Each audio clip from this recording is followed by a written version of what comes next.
Welcome to the Rational Egoist. I've got a real treat for you today.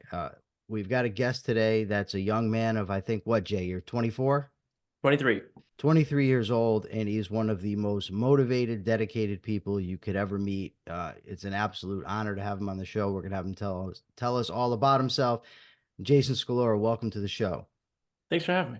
Appreciate So, it. in full disclosure, just so any conflict of interest is out of the way, Jason's father has been my friend for 33 years. He's one of the two best friends that I have in the world. He's done more for me than any human being could ever do. That said, I'm gonna do my best to not treat you with baby with kid gloves, Jay. Right. All right. So, Jay, just to get started, tell us a little bit about yourself. Where'd you grow up? What was your life like? That sort of thing. Sure. I grew up great. Like, especially with the path I'm on now, especially with, I want to build a massive business. I want to help a lot of people. I want to hopefully become a business slash influencer that does good, as corny as that sounds. That's what I want to do. Doesn't And, sound corny to me. well, thanks. Um, but I grew up good.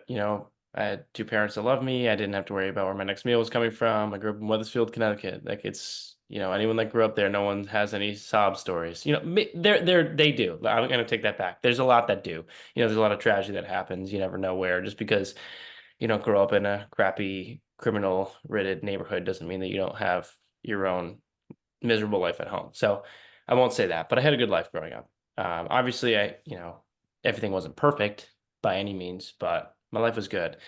But I was not the person, like, I was not someone I would have admired. Like, my friends that I had one really good friend who I still have to this day, but most of the other people were not a big fan of me. And it was because I was probably, truthfully, a couple years behind the ball in terms of developing socially. Like, I was, it's not that I had any like severe issues, but I was annoying, like I couldn't pick up on social cues. I talked too much. I was talking over people. I would try and show everyone how amazing I was. And, like, just, a lot. It's not like I'm unique in that, but that's kind of how I grew up. And I got sick of it after a while. And I had a conversation with someone, one of my good friends, Yvonne, and he was saying, he was like, listen, man, every time shit hits the fan, and your life takes a turn for the worse, you point the finger at everyone but you, and it leads you to just be in the spot that you're in. And I remember sitting there, it was like probably 11 at night, we're sitting in front of his house, and I'm in my car, and I'm like, fuck, because he was right. I knew he was right. And it was like it was like the first time that at the same time someone was telling me the truth that I needed to hear, but I was also ready to hear it. And I don't know why. Call it God, call it the universe, call it luck, whatever. But that was the first moment where I was like, that's it, I'm changing things. And, it was at first it started off really traditional, like, oh, I remember that next week I was waking up at 5 a.m. going to the gym before school. And I was a senior in high school, beginning of senior year of high school. And I was so motivated. I'm like, you're right. I'm going to fucking do this and I'm going to turn my life around.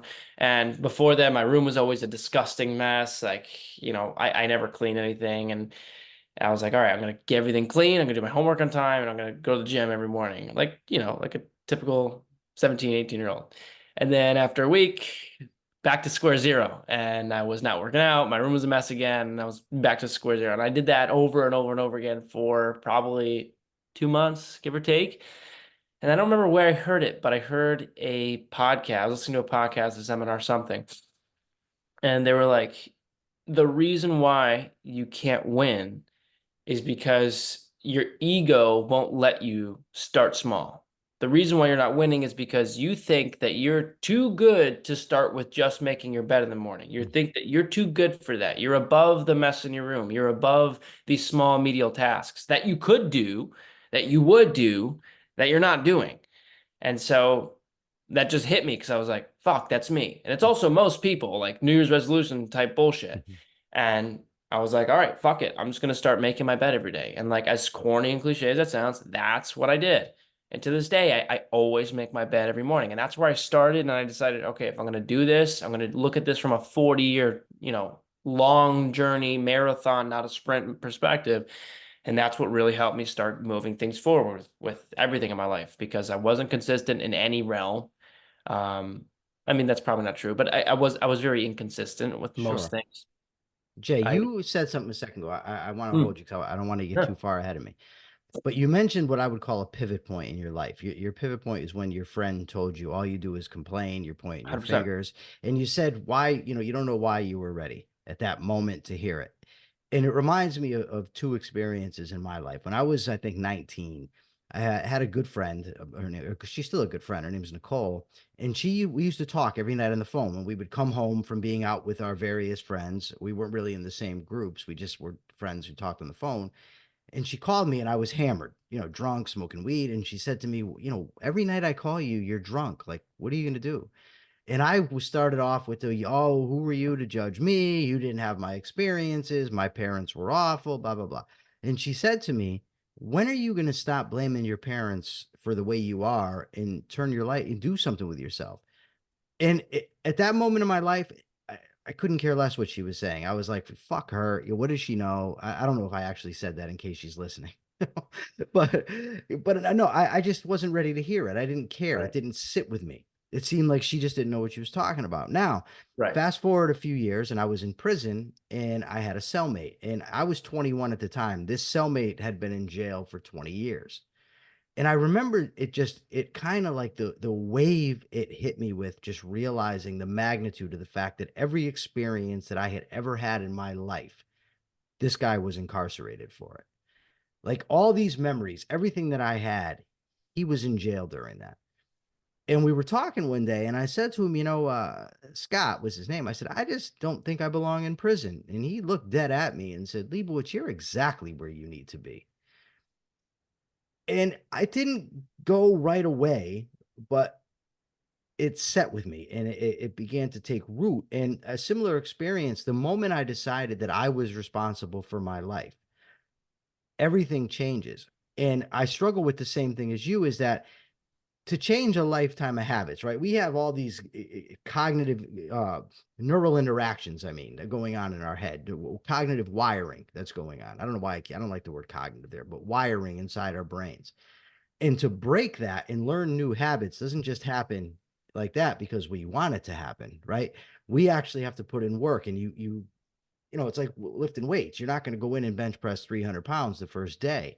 And if you Right. think you can and try, you're going to get discouraged real quickly. So you have to be ready for those kind of setbacks like you talked about. Of So course. so what you're saying really resonates with me.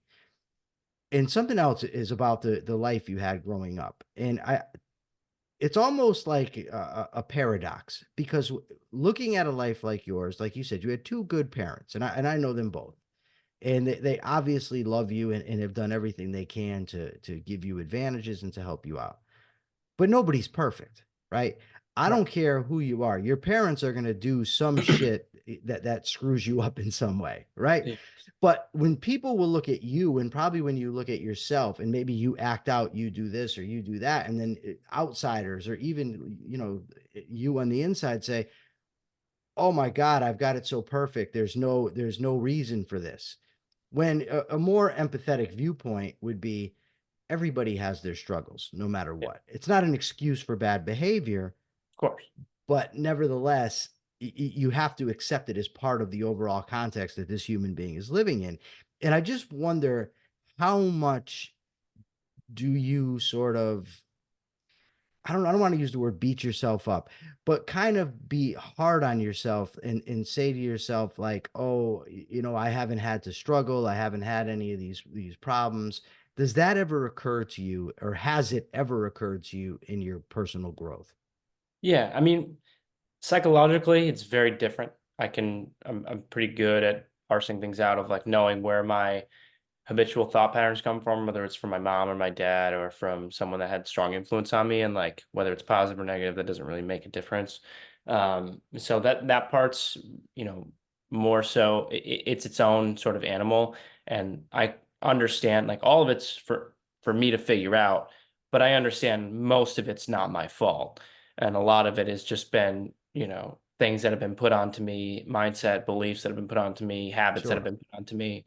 So that's one side of the ball. The other side of the ball, which is more of what I'm, alluding to when I say I had it good, is more financially with business and Sure. where I want to go. Because for me, I'm terrified of, because when you look at people who are very successful monetarily, a lot of the people that make it there, oftentimes the small group that actually gets successful, the minority group, is that middle class. Is because you're like, you don't come from great, right? So if you come from a billionaire parent, your standard is $1 billion. So maybe you don't hit a billion, but you're Hmm. making hundreds of millions, and to you that's nothing. But you like, that's where you got your life financially. When you have nothing, you have that hunger, you have that demon chasing behind you, that you're like, I need to do this, I need to get the hell out of here, like, I need to make it.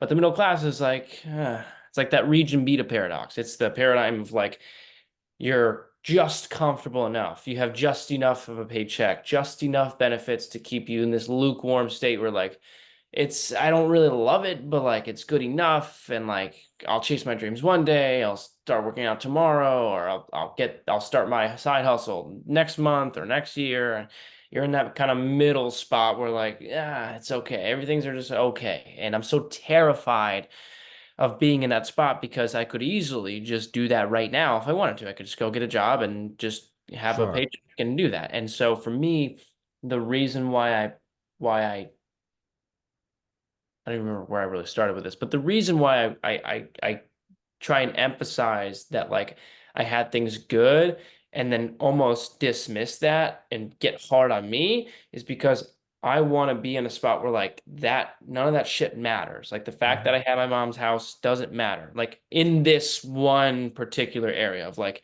I have to throw all that to the side, because if I don't and I continue to like live in it and the bed gets comfortable and there's fucking AC, then like I don't, that hunger doesn't get there. So like that story that I put in my own head of like, I almost have to like create my own demons to fight against, because Hmm. like I don't fucking have any. Like if this business blew up and I was like, Mom, I have $0 in the bank account and I literally can't, I don't have anywhere to live, and I need someone to buy my food, I would have that, and I know Sure. that. But I have to take myself out of that perspective because I want to do something else with myself. And like, it's not that I'm not going to take advantage of it. I'm going to live with my mom as much as I can. I'm going to save money, yada, yada. But like mentally, psychologically, if I want to get this business to 100 million, 500 million, $1 billion, then I need to get myself in a mindset where like none of this shit matters. This is not real. Like I take full accountability. I'm like hard on myself in the game of business, but it's not really real. And I completely understand that. But like Hmm. when I talk that way, I understand that's probably why it comes across that way, because like I'm very wired and like my life was great. Fuck it, whatever. This is where I'm at. This is what I want to do. If that makes sense. What you just said kind of reminds me of Napoleon Hill when he talks about the I can't remember if it was a general or a chief, whatever, it doesn't matter. It was a leader in a war who's leading his troops to battle on an island, and they arrive by boat. And when they get there, he sets all the boats on fire, and he says, "Well, there you go. We have one choice: either we win or we die. Yep. That's it." He eliminates the safety net. Yep. And it sounds like psychologically that's what you try to do is to Yeah. not lean back on all the things that you Yeah. have. Now, you said earlier that you get things from both your mom and your dad. Now, your parents are two very, very different people. I think Very you different. would agree with that, right? Very different people. Your mom is highly college educated. She's a pediatric orthodontist, has been very driven career wise, very successful.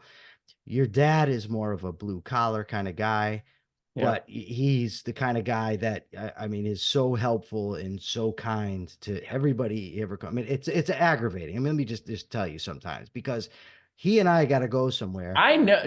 right? Trust me. I Right? know. Yeah, like we're going somewhere, and I love him. Listen, I love your dad as Yeah. much as I can love a human being, Of but course. we're going someplace, and he sees somebody that needs help somewhere, and let me go, and it's like, oh my God, can we just go? Like they can manage, but he Yeah. just has that urge to help, and it's a good quality to have, right? That he senses when somebody else needs aid and he's willing to put himself out there. Yeah. And I just wonder how much of a sort of a fusion of your two parents you've been able to take, right? Like your mom's drive toward education and career, and your dad's sort of common sense philosophy of be good to people and be Right. helpful to people. Have they both sort of come together in you? Have you learned to take the right lessons from both of them? Yeah, I mean, that was the thing that really, like, psychologically looking back on it, and I've actually had these conversations with my friends who know both my parents pretty well. That was what I was doing unconsciously from ages 18 to 21. So, that was really that mental journey. That's what I was parsing out. It was like, okay, good shit I got from my mom, good shit I got from my dad, bad shit I got from both. Like, piece them out, throw out the shit that I don't need, get rid of these habits mentally and physically that I'm doing that are not serving me or serving others, or makes me a pain in the ass, or makes me the reason people invite me to play basketball, and then start really double down on the things that work. And so, like, when you, like, because my dad's more of like a creative guy, like he has more of that creative, that there's a lot of art in his house. Very, yeah. He's oriented towards plant and nature and life, and like that's kind of like he has more of that green thumb way. My mom's a lot more militant, Yeah. like this is the path, stay on the fucking rut, this is what's gonna get you from point A to point B, Yeah. run the program, don't spend any extra pennies that you don't have to, save as much money as you can, buy in bulk, this is how you save this much money, this is how you save this much money. Runs her business, never misses a day. If she's sick, she's working. That's how she rolls. And that's but you need both, right? And like when you see my dad's perspective on like giving and having things, like from a business perspective, the perfect example is like for me and Cal, our Who's our Cal, Jay? You can't just throw Cal out there. You got to tell people who's Cal Cal, who is Cal Cal is. is my business partner in our business that we own, CJ Media. And it's He's a also a friend, though, right? He's not just a business partner. He's he a was a good friend friend. first. Yeah, Yeah. yeah. Yeah, of course. And he actually lives with me. So Yeah. Good guy, too. great Real kid. friendly guy. Great kid. Um, where was our philosophy with business is always morality first, money second. And like that's where like you see like dad and mom, right? And it's not that mom puts money first, but it's that drive of like, we're gonna do things hard, mom, we're gonna do it right. We're gonna save as much money as possible. You look at all the nitty gritty, how to make as much money in business, like follow the fucking path and do it and stay disciplined, wake up every day and do it. That's mom.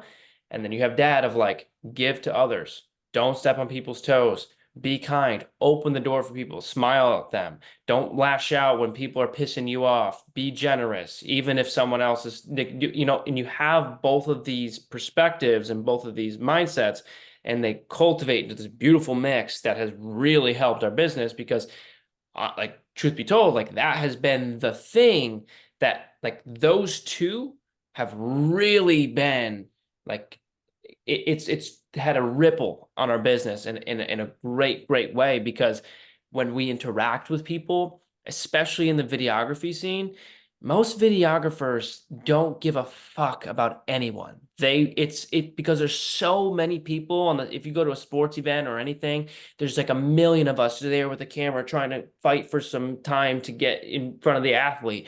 And it turns into some selfish, just like media, like self-centered, like, let me get the question, let me be the one that got the money shot, let me be the one that got the edit posted on ESPN.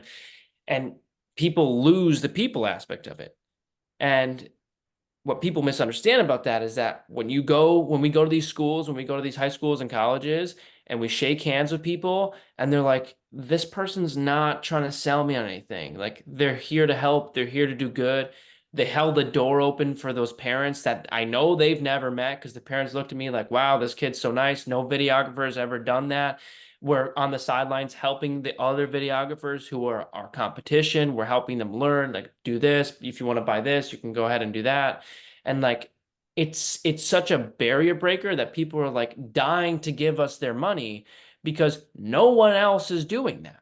Like, no one else is doing the thing that is so money grabbing with morality as its paramount philosophy. And that's what we're doing. And like, to answer your question long-winded, like, that's like a perfect example of like, that's how it's cultivated really, really well in my life. Because if I didn't have both, like you need both, you absolutely need both. But if I didn't, like I wouldn't be half as good as where I'm at in business. But the aforementioned Nicole, who when I was 19 told me to stop blaming everybody, her mother ran into your dad and you when you were a little kid. And when her mother got home, she said, I ran into Subby and his son. And she said, what a little gentleman he is, because you were so polite and well mannered and Yeah, nice. And it doesn't yeah, surprise me at all knowing your dad. yeah. And just by the way, I know your dad far more than I know your mom. So if I Mhm. ask more questions related to your dad and you want to throw in something about your mom, feel free. I know her, but just I've known your dad for years and I live with him. It makes Interesting. You live with your mom, I live with your dad. It all works out. Uh, um, your dad, tell me the story about with the camera when you were a kid and you were playing with a very, very Mm. expensive camera, because I think People it's like this story. important. It's a I great like this story. story. You know what? Like, because it gives me the chills thinking about it because like it's honestly like it almost sounds cliche looking back and it almost sounds a little phony. It is so fucking true. Like it's very ironic looking back on it that it was a camera, hence the business I started and like with the where it's come full circle. But when I was a little kid, my dad, this was probably 2008, 2009, something like that. My dad got a really nice camera. It was a Canon, had the whole shebang, super nice, probably cost him a couple $1,000. And I'm just a little kid. I'm 6 and 7 years old. And my dad would let myself and my sister, who's only a year older than me, he would let us play around with the camera. We would take pictures, we would mess around with it. And everyone would see him doing that and they would be like, dude, what are you doing? Like, they're like having a heart attack. Like, you're literally like, if they drop that camera, you're screwed. And they would look at that like, how could you let them hold the camera? And from my dad's perspective, I mean, I'm a 6-year-old, I don't know what the hell's going on. But from my dad's perspective, it's, and what if I don't let them hold the camera? What if I sit here and hold it and be like, you can't touch this because I'm afraid that if you do this, you'll fuck everything up. And maybe we would drop the camera, but we never did. But even if we did, that's not the point. The point is he instilled that belief in ourselves of like, here's something of tremendous value. Everyone else sees it because you can see all the shit fit that's going on around us when I hand you this couple $1,000 camera and you're a 6-year-old and your photos are going to come out like garbage anyways. But I'm trusting you with the camera regardless if you're going to drop it or not because of the belief that I'm going to instill in you so that when you go off, when you're 18, you're 19, and you're going to go start CJ Media, that belief is instilled in yourself. And that was just one instantiation of that, of when I grew up, because there was probably a million examples of it. But that has transferred so well into my life because I have such a blind faith and like I never really realized it in the moment until afterwards where I'm like, I had no fucking business doing that and somehow it worked out. But I have such a blind faith in just having and like having this self-belief of like it's gonna fucking work out for me because I don't care what I have to do, I don't care who I have to call or how many hours I have to put in, I'm gonna fucking make it work. I always make it work. And that belief was instilled in me not from myself because of 7-year-old super confident Jay, but it's from my dad, and my mom in some ways, I'm sure, but like the concrete examples, a lot of them come from my dad. And it served me well, and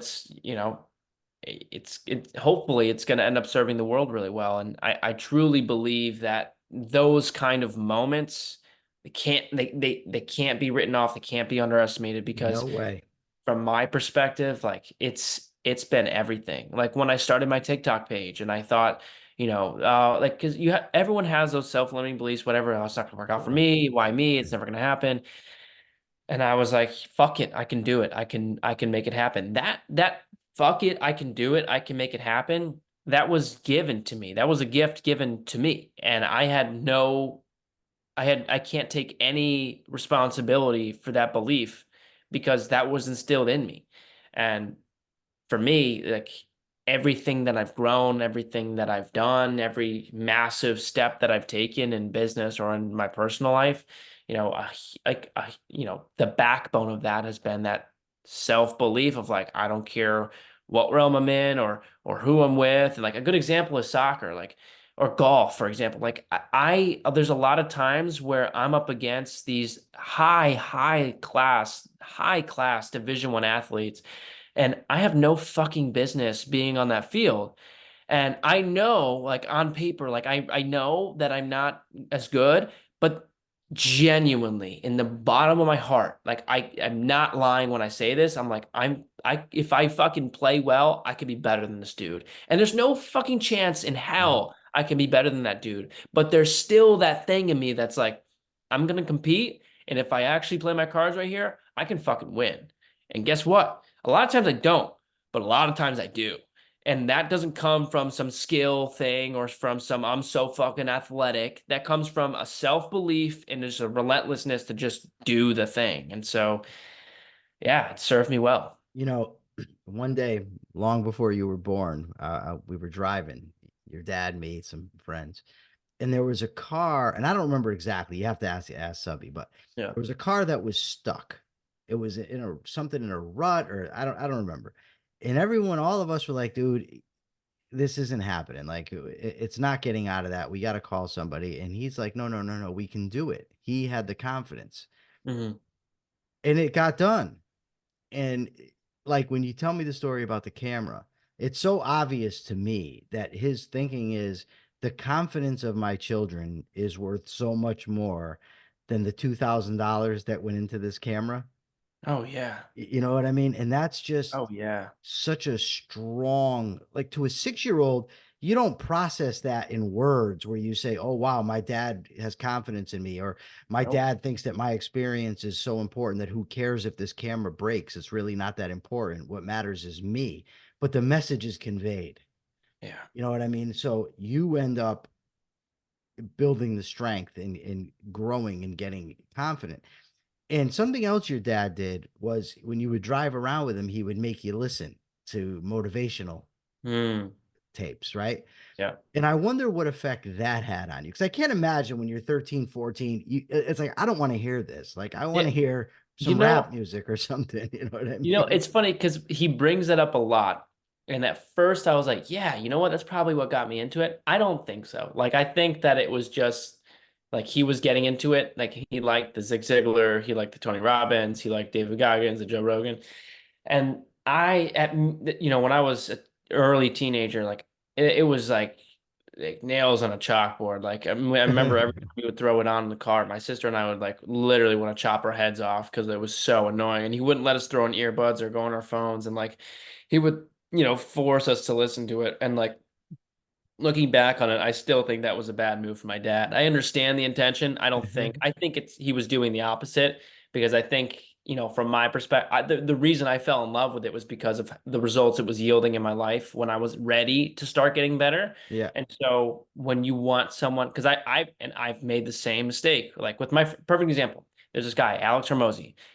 I literally consume his content like it is the holy gospel every single time. It's like when a Taylor Swift album comes out, but with every single video and post that he has, because I'm like consuming the shit out of it because he's grown our business like 800% in the past year. Like just from his advice, I literally follow it to a T, and it sounds like some hokey thing that you pay for on the side. No, it's free content.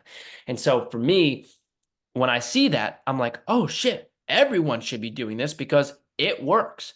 And so I'm sending it to my friends. I'm like, you have to listen to this. And I'm like sending it to my friend Alex because like he wanted to start his car washing business. And like, I'm like, fucking do this and it will work. Just run the program and I promise you it will work. And then he doesn't do it because he doesn't give a shit. And the reason he doesn't give a shit is because it's not his idea. True. I'm Yeah. shoving personal development, I'm shoving business advice down his throat. He's never going to hear that. The reason I hear Alex Hormozy is because when Alex Hormozy posts a video, I'll wait till the morning when I have my energy drink and I'm on my way to the gym and I'm fucking locked in and I'm consuming the content and I'm hearing it. It's because I want to hear it. Like I'm Yeah. receptive to hearing it. Because anyone can give you the best advice in the world. And if you're not open to hearing it, your ears are closed.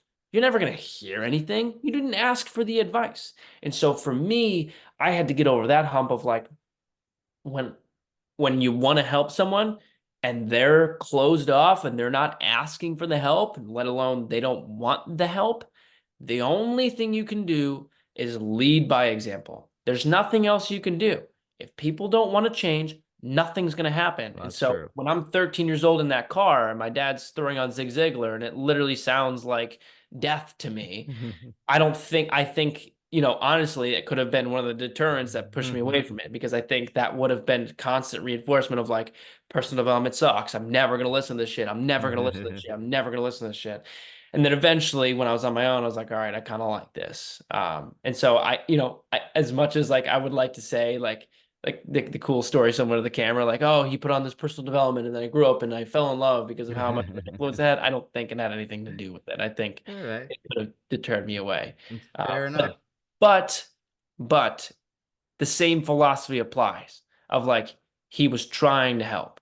He had good intentions. Like, there's nothing like, I'm like, fuck my dad for that. Like, he tried. He was trying to get me to be a better person. There's nothing wrong with that, especially if you don't know any better in that situation. It's like, he was trying, and that's all you can ask for, because you try enough times, you knock on enough doors, eventually something's going to work. That Cameron's example is Sure. one of them. And then there's probably a million others. If I had a GoPro on me, growing from ages 1 to 10, like, there's probably a million examples on all of those things. And it's the reason why when I'm at recess and I'm the smallest kid there, I'm like, I'm fucking first pick on the basketball team, and I'm like, I'm fucking here.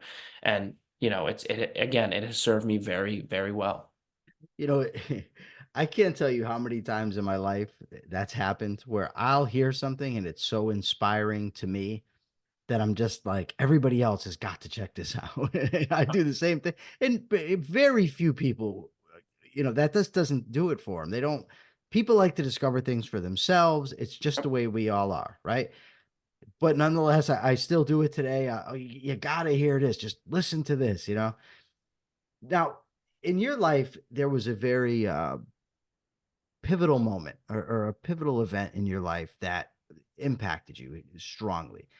Yeah. And my guess is that initially it was for bad, but long term, you probably learned the most from it and Oh came yeah. out much stronger. And of course, I'm talking, about your parents' divorce. So I want you to tell us first the downside, how it impacted you negatively in the Yeah. short term, but then how you came to rise above it. Because what that story reminds me of, and it's very similar to my story of going to prison, it reminds me of the story in the Bible when Joseph, his brothers sell him off into slavery. He ends up in Egypt and he ends up a very high, an honored member of the Egyptian society.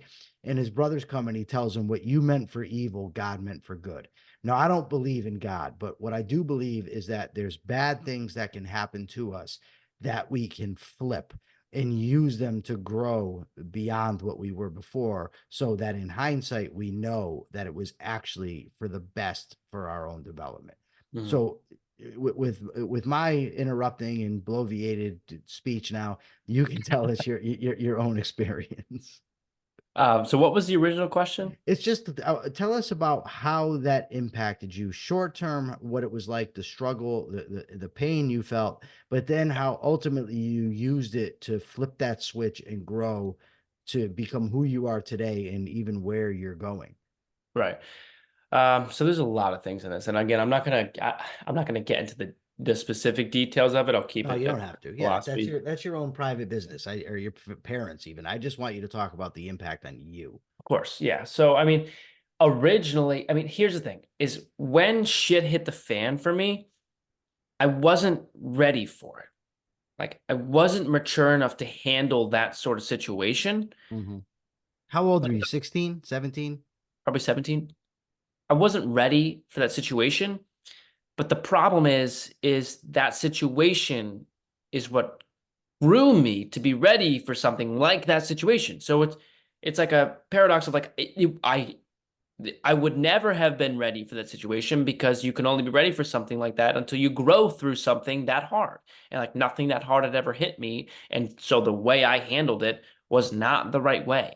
And like, but it was the best way I knew how to handle it. Like, I put my nose in the dirt and I just started working out like a madman. Like, it was like around that same time, like when I really started getting my shit together, and like it really helped propel me on this path. And like, I was a stubborn 17-year-old dude, like thinking that the way to solve all my problems is work out until I literally can't feel my arms anymore and, get my life in check and grind and just like the typical motivational David Goggins sort of, follower. And like in to a certain extent, that was great. Like that was a great way to deal with it. There was plenty of other things I could have done.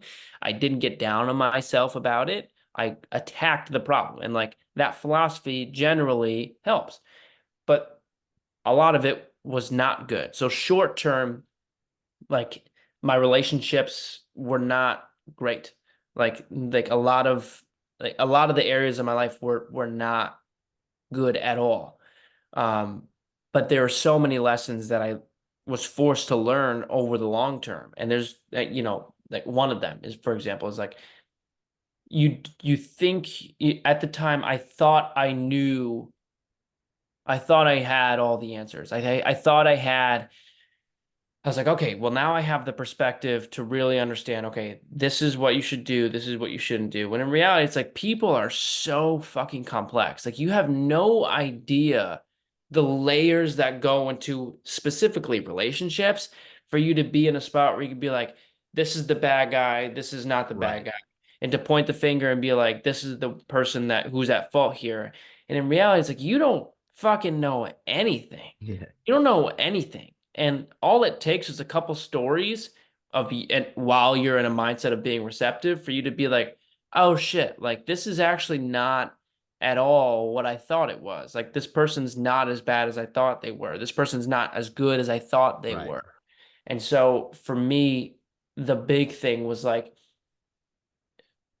ultimately, the big thing was just because somebody does a bad thing, it does not make them a bad person. And you know that very well, and like for me, it was a lesson I had to, spend a lot of time learning because it affected me so deeply because during that time there were so many things about my life that had been like swept out from the bottom, not from Yeah. the top but from the bottom, and then like my beliefs and my paradigms that like all of these towers of my mindset just all got swept from underneath of them because the core beliefs at the bottom and how I thought things worked all crumbled at the same time. And so psychologically, it was a fucking war for a long time. And like, again, it's not like my life was bad or I was struggling, to find food, but like, Can you hold on for 1 second? See, I get what you're saying, right? yeah, About it not being bad. And there's a big part of me that when people don't go through a really hard time and they think they do, that is like, get over it. But at the same time, to you, and let me use an analogy, right? I spent 25 years in prison. But there's guys that spent a year in prison, and the guy that spends a year in prison will say to me, "Oh, I know it's nothing to you." But that doesn't matter. To right. you, that year is huge. It's And I everything. remember when I was 18 years old and I was offered 9 months in prison, or I was 19, and I'm like, "Are you crazy? 9 9 months. months? Like, who the hell's doing 9 months in I prison?" know. So to that person, the struggle is real, and it doesn't matter how many other things are going on. That said, I definitely am with you on putting things in perspective and saying, Right. okay, yes, this is hard, but there's a lot of people going through a lot worse. But at Yeah. the same time, not to minimize the fact that your pain was real, right? You had a view of your parents, a view of life that was, I live in a two-parent household, a nuclear family. I have my sister. Yeah. We live in a nice house. Everything's hunky dory. And then all of a sudden you realize that a lot of that was just a myth. That's Yeah. not easy for a 17-year-old kid to deal with. So, like I said, yes, you're right. Keep things in perspective, but try not, just to some advice, take it or leave it. Try not to minimize that your suffering was real and legitimate. Yeah. Yeah. I mean, I think the reason why I do that is because not that it makes it right, but I think the reason I do that is because a lot of times, like, especially with the stories I hear with the people that I admire, it's like, I guess it just sounds worse. It can't. So you're right. Yeah. But, um, yeah, you're right. Sorry to throw you off so much. No, that makes sense. And it's also a good lesson Yeah. for people to understand. But the bottom line is, Jay, is that this is the context in which you're complaining to your friend. right? Yeah. About your life. And then he tells you, you have to stop bitching. Yeah. And because of that, now you sit before me, a 23-year-old man with Yeah. a purpose and a plan, who knows exactly what he wants, what he has to do to get it, and is willing to put forth the effort. So while as painful as it was, the lessons that you learned, I mean, just to say that at 23 years old, to understand that when you're looking at somebody else's relationship, it's very difficult to judge what's going on because you just don't know. And I think of my own father. My father was adopted by a wealthy Jewish couple. Mhm. They've got a dog, they've got a beautiful house, and anybody looking on the outside would say, "Oh, look." But meanwhile, he's going to school, getting in trouble, acting up in class, getting bad grades, and people are like, "What the hell's going on? Why is this kid like this when he comes from this beautiful home?" Meanwhile, my grandfather was an obsessive compulsive control freak. My grandmother was an alcoholic. It was an abusive household, but nobody else knows this. So if you're gonna look at him, and again, people are responsible for their own choices, and so is my father as an adult. But if you're gonna judge him, at least know what it is you're judging, right? Know what is actually going on. That this Right. isn't just a situation where everybody's perfect in his life and he's awful. And Mhm. it's very rarely the case, especially with couples where one party is all at fault and the other party is all innocent. Human Right. beings just don't function that way, right? Not at all. So just so to give you some praise, to learn that at your age, I find very impressive. It's a very important lesson. So let me ask you this, Jay. One, I want you to tell me or tell us one thing you still really dislike about yourself and one thing you really like about yourself. You know what's funny is it's almost the same answer, and it's my competitive drive. Um, because I mean, it's it's funny, and my friends fucking roast the shit on me for it all the time because they like, oh, you think you're fucking Michael Jordan, whatever. Because I watched The Last Dance and I resonate with it so hard, and this is good. You know, it's there's no way to say this without making it sound like I'm blowing smoke up my own ass, but like fucking whatever. I don't have an off switch with anything. And like it drives people around me fucking nuts because if we're playing a stupid game on our phone that means literally nothing, I cannot sit there and let somebody win. I can't do it. Like I have to win. And there's like this drive within me of like, it doesn't matter the situation of like my friends oftentimes don't invite me to go golfing. They don't invite me to go do these competitive things. There's no let's go kick a soccer ball around because I can't do it. I just can't do it. And so it really like it happened the other day with golf of like they're like, bro, why the fuck do you care so much? And I'm getting fucking pissed when I'm messing up, when I'm hitting bad shots, and like I don't train to be a professional golfer. Of course I'm gonna fuck up a lot of these shots. I don't play enough golf to be on tour. But to me, it doesn't matter. If the ball's not exactly next to the pin, which is what I wanted to do, and I know I can do it because I've done it before, then I'm pissed when I don't do it. But on the other hand, apart from making, social situations suck for all my friends, it's the reason we're going to do so well in business and already are. It's the reason why, you know, I'm so militant about everything else in my life. Is because ironically, it's not like a drive to win, although some of it is. A big part of it is the feeling of, because I was talking about this with Cal. A big part of it is not even the drive to win. A big part of it is the feeling of relief when I don't lose. And it's weird because you would look at that and you would think, okay, well, if it's not really the drive to win and it's just a feeling of relief when you don't lose, then why even play any game to begin with? And the amazing answer I've come to is I have no fucking idea, but I still want to play. Whatever it is, I just want to play. And even though I know I'm going to go to the golf course, I will go. And on the car right there, I know that if I don't play well, I'm going to be fucking pissed. I still want to go. And like even if I leave angry, I'm going to go back tomorrow because want to I just want to compete. That's it. I just want to compete. And so That's a long-winded answer, but for me, that's been one of the things that's served me really shitty in terms of a lot of my friendships, but has served me so well in so many other areas. So cute answer, but yeah. Well, it's that first of all, that happens a lot, I think. I've met people, for instance, that when they first met me, really liked me. They Mm, liked that I was smart. They liked that I was, educated. I knew what I was talking about. And then as they got to know me more, disliked me because the honesty in what I was saying and actually understanding what was going on, being maybe too blunt in what I would say to them, then it has the opposite effect. So while my drive to learn, to know, and to be honest is a strong suit, it can also cause problems, right? But in your case, I just wonder. About 30, no, I don't know, 27 years ago or so, I read an essay by Wayne Dyer, mhm. and he talked about competition, and he talked about being competition being about comparing yourself to others. And I wonder how much you could benefit. And I'm not in your head, so I'm just taking a crack at it. But if you were to say, I got to do my absolute best that I can do without focusing on how I'm doing relative to the other person and without focusing on outcomes, Yep. would you be able to keep that same drive? 100%.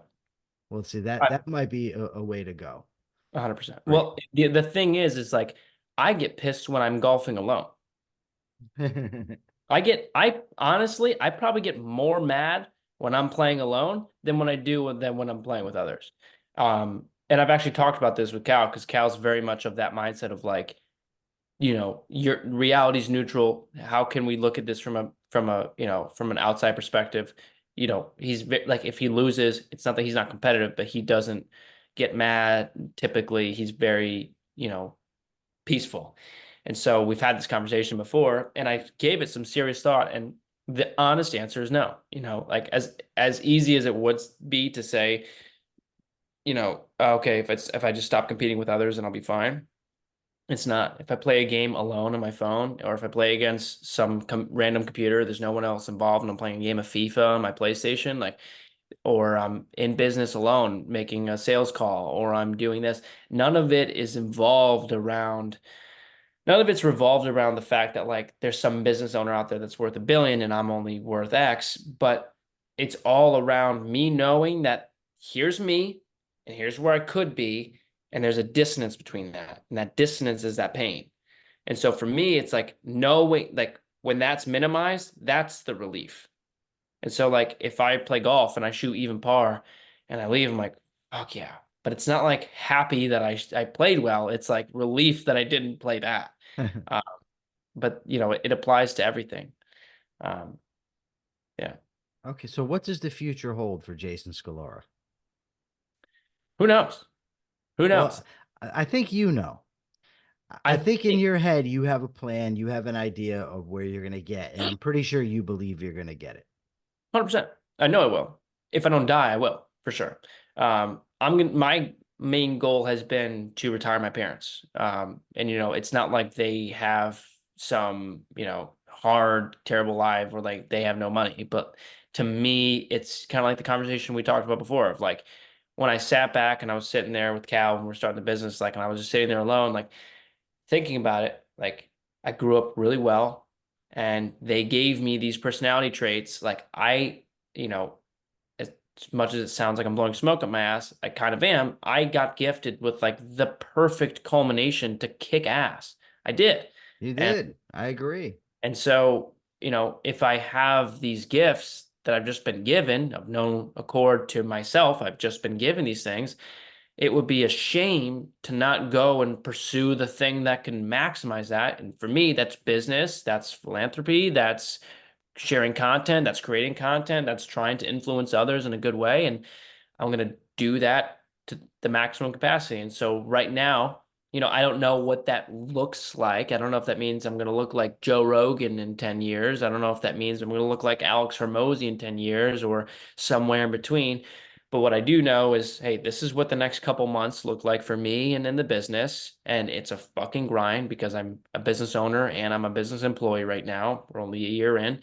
And so I'm going to be working my ass off. And hopefully within probably around 3 years, I'll be able to retire my parents with the amount of money that they need to do that. And that's going to be my way to pay them back of like, you gave me these things, you gave me the life that, put me on a spot where I have the, the ability to go pursue my goals and my dreams. And so I'm going to pay that back and then take it from there. And truthfully, I feel like I'm so in love with the game of business, and I honestly could like I really don't give a shit about money. Like it's fun to like grow the business and it's a game. Like I like the whole competitive thing. So I honestly think, you know, once this business sells, probably for, if we do an exit with this business or however this turns out, or if I give someone 51% stake or whatever, whether that's 5, 10 years down the road, I think that's when I'll gain the credibility behind my name of people are going to start listening. Like, okay, he sold his business for $500 million. Let's hear what the hell he has to say about business, about life, about whatever. And then I think my life will take a turn after we get to that point. But until then, it's really all let's scale this. Let's look at the step in front of me. How can we make that step how can we lay that brick as perfectly as possible? And so, long-term goals, that's kind of where I'm at. But, for me, yeah, and I talk about this with Cal all the time. These next couple of years, like it's still so uncertain. Like I still live in my mom's house. 23, I have no money. The business is on a trajectory to make a fuck ton of money, but who knows? I could die, the business could blow up, there could be something I don't account for. That happens all the time in business.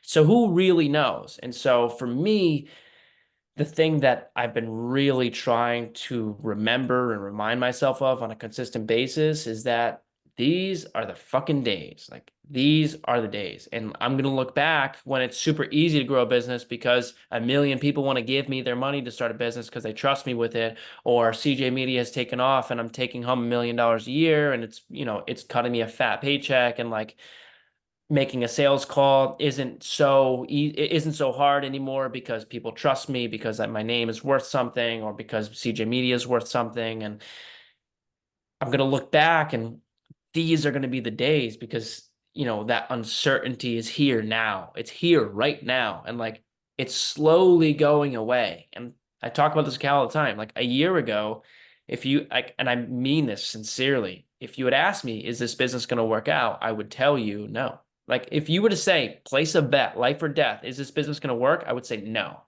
And if you were to tell me life or death, would you be in the spot you're in right now? If you show me all the evidence of where CG Media is at right now with the amount of clients we make and how much money we're projected to make this year, I would say, nope, not going to happen. But we're here. And like that story, like that journey from last year to this year has been incredible. Like it's so much fun. It's like fucking crazy to think about how much fun it's been because it's just a game. It's so much fun. Like and at the same time, I can live life. I can hit the gym. I can hang out with my friends. I'm still 23. I'm not tied down by all these responsibilities, and then I can look forward to having a family and kids. Like there's so many things I have to look forward to ahead of me. But like Sure. specifically with the business, there's not much time left of this uncertainty so long as things continue to do well. And so for this next year, especially 2 years, probably tops, like I really have to be where my feet are, soak it all in because like it's not gonna be so hard after that. Like it's not gonna be that uncertainty is gonna be gone. The excitement's gonna be greatly dampened. It's just gonna be another day. And I really want to make sure that I'm doing my best to make sure I'm grounded. I'm where I am. I'm enjoying every moment. I'm enjoying the fact that like I'm going to bed at 4 in the morning and then creating the story that's going to be how did you do the thing? And so we're going to document the process. We're going to do all of that stuff, but I want to make sure I am where my feet are. So I would say Awesome. that's, looking at my next couple steps is going to be where those steps are. All right. In person, Jay, this might give me my last question. In person, now, while you're here, you're very outspoken, you're vocal, you're a great Hmm. communicator. In person, you're far more quiet, reserved, right? So I what I wouldn't want, say, well, when I'm around, I don't know what you're like when you're with your friends. I mean, I'm not hanging out with you and Cal at the bar or whatever. I'm there. yeah, I'm at your house with your dad. You yeah. know what I mean? So, but what I want to ask you is this: if you could say one thing to your parents, what would you Hmm. tell them? Thanks. I mean, That obviously I love them, but thank you. You know? that is awesome. Thank you, Jay. I hope you'll come back on because you've been absolutely great. Is there some place people can find you? I know you used to have the podcast, so you haven't been. I don't think you've been doing it lately, but maybe you have, and I just don't know. Yeah. So I mean, originally I started with the podcast to because that was what I was starting with the whole like self-improvement thing, like trying to help influence, but I wanted to pour all my eggs into the business basket, and that's what I've been doing. So I mean, you could find me at Jason Scalora, JASONSCALORA, but all of my stuff right now has been about like business and mindset. So if you're interested in that, great. If you're not, that's totally cool too. But CJ Media is the business. If you want to see your Instagram, CJ Media Team, it's like a little black and white logo. It's like a little circle. But that's my life right now. So Awesome. the podcast is taken aside, but it for sure will be back up once the business kind of runs itself. And it's not a goodbye for now. It's not a goodbye forever. It's goodbye for now. So with the podcast, it's just on hold, kind of. So Thanks a lot, Jay, for taking the time out. I mean, thanks for it's having me on, early man. in the morning. Great. You go to bed late. I appreciate it. Of course. For now, this is the Rational Egoist signing out. I'm Michael Liebowitz. Till next time.